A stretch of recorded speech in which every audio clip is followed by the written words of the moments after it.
សូមជូនរឿងចំណងស្នេហ៍ភូមិព្រៃតទឹងនិងអាចកំបាំងខ្យងសង្កទឹកពន្លឺព្រះអាទិត្យពណ៌មាសខ្ចីចាំងផ្លាតកាត់ជួរដើមឫស្សីដែលដកតម្រៀបគ្នាជាជួរនិងតាមមាត់ស្ទឹងក្នុងភូមិព្រៃតទឹងសំឡេងទឹកហូរកាត់ផ្ទាំងថ្មលាយឡំនឹងសំឡេងបាក់សាបាក់សីយំឆ្លៃឆ្លងគ្នាបង្កើតបានជាតន្ត្រីធម្មជាតិដ៏មានសេចក្តីសុខក្នុងខ្ទមជញ្ជាំងស្លឹកដែលហ៊ុំព័ទ្ធដោយសួនបន្លែបង្ការគឺជាទីជម្រករបស់វ៉ាន់ធីគឺជាយុវជនដែលមានសម្បុរខ្មៅស្រអែមស្មាមមមុនដូចអ្នកដែលធ្លាប់ឆ្លងកាត់ការងារធ្ងន់ធ្ងរប៉ុន្តែកែវភ្នែករបស់គេបង្កប់នូវមេត្តាធម៌យ៉ាងជ្រាលជ្រៅឪពុករបស់គេតែងតែប្រដៅថាកូនអើយកម្លាំងដែលបានមកពីញើសឈាមគឺជាទ្រព្យជាប់ខ្លួនដែលគ្មានអ្នកណាអាចលួចបានឡើយហើយការគោរពធម្មជាតិគឺជាការសាងកុសលឲ្យខ្លួនឯងជារៀងរាល់ព្រឹកគេតែងតែដើរកាត់វាលស្រែដ៏ធំល្វឹងល្វើយនៃខេត្តសៀមរាបក្លិនផ្កាស្រូវក្រអូបប្រហារតាមខ្យល់បក់បញ្ជាក់ពីភក់ផោដែលធម្មជាតិផ្ដល់ឲ្យថ្ងៃមួយពេលតែគេលើកសំណាន់ពីក្នុងបឹងគេឃើញត្រីរ៉ស់ធំមួយក្បាលដែលពោពេញដោយពងក្នុងពោះទោះបីជាគ្រួសារកំពុងខ្វះខាតម្ហូបអាហារពឹងតែវ៉ាន់ធីបាយជាញញឹមរួចដាក់ត្រីនោះទៅក្នុងទឹកវិនថ្នមទៅចោះមេត្រីទៅបង្កើតកូនចៅឲ្យពេញបឹងបន្តទៀតចោះរំពេចនោះផ្ទៃទឹកដែលធ្លាប់តែស្ងប់ក៏កើតជាពពុះទឹកពណ៌មាសឆ្អិនឆ្អៅមួយសន្ទុះរួចក៏បាត់ទៅវិញដោយអាចកំបាំង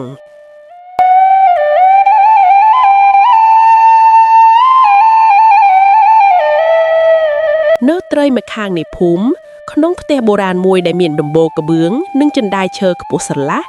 ស្រីប៉ៃកំពុងអង្គុយត្បាញសូត្រយ៉ាងផ្ចិតផ្ចង់ដៃដ៏ស្រលូនរបស់នាងបោះត្រឡក់ទៅមកបង្កើតបានជាហូលផាមួងដែលមានក្បាច់ក្បូររស់រវើកសម្រស់របស់នាងមិនមែនត្រឹមតែសម្បុរសខ្ចីដោយក្របអង្គរនោះទេប៉ុន្តែគឺចរិយាមេរយាទដ៏ទន់ភ្លន់ដែលធ្វើឲ្យអ្នកភូមិគ្រប់គ្នាស្រឡាញ់រាប់អានស្រីប៉ៃនិងវ៉ាន់ធីមានចំណងស្នេហ៍តាំងពីកុមារភាពកាលពីក្មេងពួកគេតែងតែជិះក្របីជាមួយគ្នា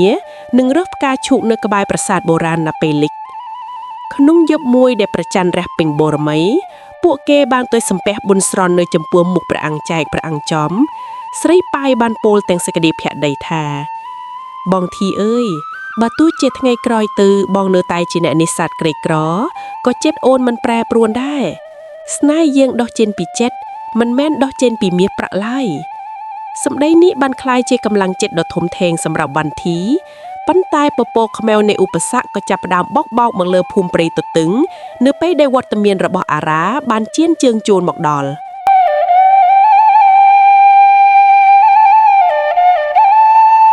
ស្របពេលដែលក្តីស្នេហ៍របស់វ៉ាន់ធីនិងស្រីប៉ៃកំពុងតែរីកស្គុះស្កាយដោយផ្កាឈូកក្នុងបឹងស្រាប់តែមានស្រមោលខ្មៅមួយបានមកបាំងចិត្តនោះគឺអារ៉ាកូនប្រុសមហាសេដ្ឋីប្រចាំតំបន់ដែលមានចិត្តអំនួតនិងកាច់សាហាវគេតែងតែជិះសេះពណ៌ស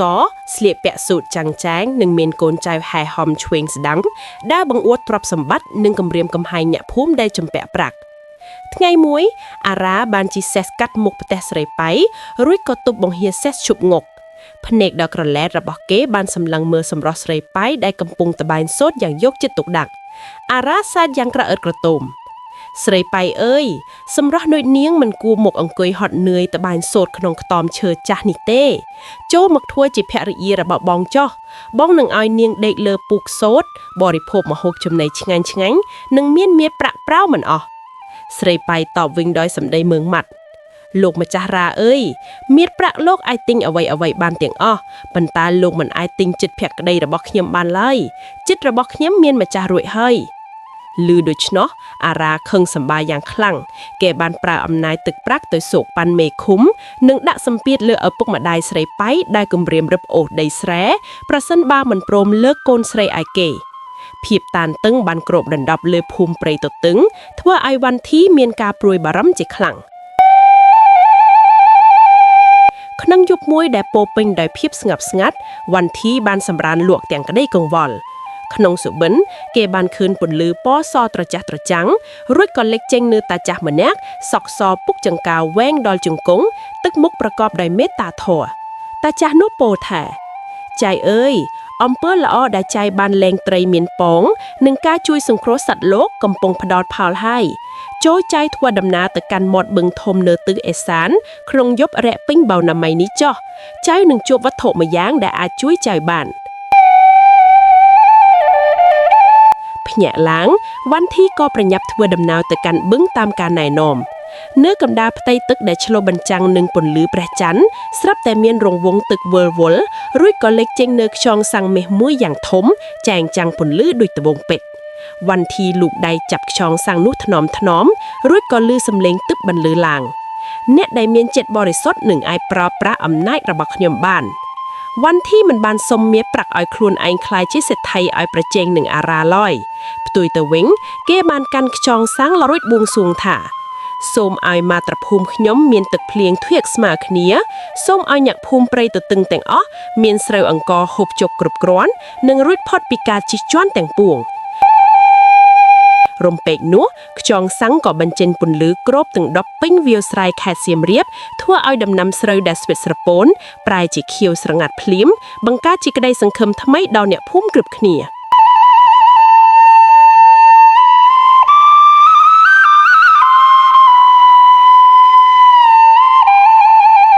ដំណឹងអំពីវ៉ាន់ធីទទួលបានវត្ថុទិព្វហើយអាចធ្វើឲ្យភូមិព្រៃទទឹងប្រែជាមានសេចក្តីសុខសប្បាយបានលេចលឺទៅដល់ត្រចៀករបស់អារ៉ាជំនួសឲ្យការកោតសរសើរ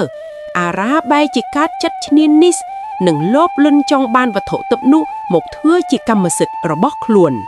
នៅពាក់កណ្ដាលអាត្រៀតមួយដែលមេឃងងឹតស្លុបអារ៉ាបាននាំកូនចៅមួយក្រុមធំប្រដាប់ដោយដាវនិងដំបងមកឡោមព័ទ្ធផ្ទះរបស់វ៉ាន់ធីអារ៉ាសើចយ៉ាងក្អាកក្អាយទឹកមុខពោពេញដោយភាពសាហាវយ៉ាងខ្នងហាហាវ៉ាន់ធីអើយវ៉ាន់ធីអញ្ញនេសាទក្រីក្រដូចឯងមិនសមនឹងមានវត្ថុទិព្វបែបនេះទេចូលប្រគល់ខ្យងសាំងឲ្យអញជាប្រញាប់បើមិនចង់ស្លាប់ស្លុតត្រកូលទេនោះវ៉ាន់ធីដើរចេញមកក្រៅដោយភាពក្លាហានដៃកាន់ខ្យងសាំងយ៉ាងណែនរួចតបវិញថាអារ៉ា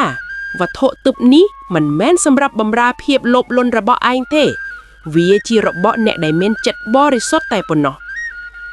ឮដូច្នោះអារ៉ាខឹងសម្បាយ៉ាងខ្លាំងគេស្ទុះទៅដណ្ដើមខ្យងសាំងពីដៃវ៉ាន់ធីប៉ុន្តែនៅខណៈដែលម្រាមដៃដ៏លោភលន់របស់អារ៉ាប៉ាក់នឹងសម្បកខ្យងសាំងមៀតភ្លាមស្រាប់តែមានរន្ទះបាញ់ចុះមកយ៉ាងខ្លាំងកណ្ដាលទីធ្លាផ្ទះធ្វើឲ្យក្រុមចៅរត់ប្រសាញអស់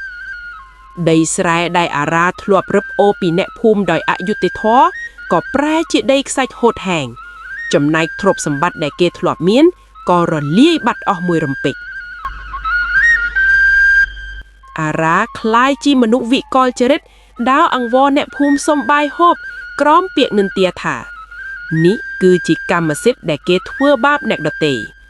ក្រោយពេលដែលជនពាវត្រូវបានកម្ចាត់ចេញពីភូមិសេចក្តីសុខសន្តិភាពក៏ត្រឡប់មកវិញវ៉ាន់ធីនិងស្រីប៉ៃក៏បានរៀបការតាមប្រពៃណីខ្មែរដោយមានការចូលរួមអបអរសាទរពីអ្នកភូមិព្រៃទទឹងឃុំល្វែងឫស្សីយ៉ាងកុកកស្នាមញញឹមរបស់ពួកគេប្រៀបដូចជាពន្លឺព្រះច័ន្ទរះពេញបរមីពួកគេទាំងពីរបានប្រើប្រាស់ខ្យងសាំងទិព្វដើម្បីនាំមកនូវភាពសម្បូរសប្បាយរុងរឿងដល់ភូមិទាំងមូលវ៉ាន់ធីមិនដែលឈប់ជួយអ្នកភូមិដែលខ្វះខាតឡើយចំណែកស្រីប៉ៃក៏បានបង្រៀនឲ្យអ្នកភូមិស្គាល់ពីតម្លៃនៃសិល្បៈត្បាញសូត្រខ្មែរសិលធម៌ឈ្នះមាសប្រាក់ទ្រព្យសម្បត្តិអាចទិញអ្វីៗបានប៉ុន្តែมันអាចទិញសេចក្តីថ្លៃថ្នូរនិងស្នេហាពិតបានឡើយផោកម្មអ្នកដែលសាងអំពើអាក្រក់នឹងត្រូវវិនាសដោយសារអំពើខ្លួនឯងការដឹងគុណការស្រឡាញ់ទឹកដីកំណើតនិងការជួយសង្គ្រោះអ្នកជិតខាងគឺជាគុណធម៌ដ៏ឧត្តមឧត្តមបងសូមជួយ Subscribe ម្នាក់មួយផងបងសូមអរគុណ